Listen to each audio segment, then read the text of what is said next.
spoiled. And I get thrown a lot of questions as, what are the 2 things you want to teach your kids? Like not the typical stuff of the school, but what are the 2 things that you want to teach your kids that is really can change your lives in the future? So our nanny, we have a nanny that's now doing the homeschooling. We took the kids out of the education system. And that's I'm sorry to interrupt, but why did you do that? because I hated school. I was in there 12 years. I should have been out in 6. There's no reason to drag me through this thing for 12 years.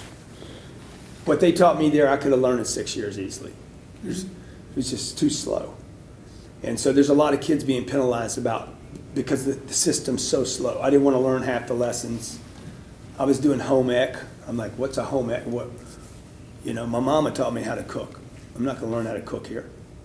I did a wood class. I'm not a carpenter. Shit. Do I look like a carpenter to you? How about teach me how to use a computer? Right? So how about teaching me how to do a presentation on a stage in front of a bunch of people? That class is not offered today.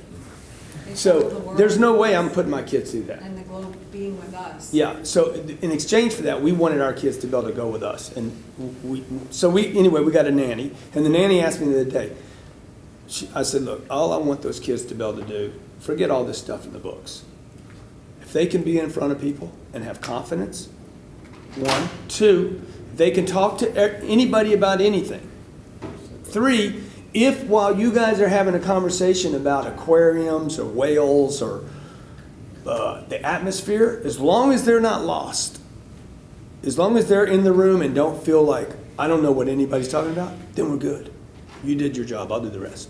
And she'll do the rest. So I don't need them to know when George Washington, was president of the United States. And I frankly don't even care if they ever know that. I just want them to know that George Washington on a bill means you're thinking too small. That's $1. And $1 is not worth anything.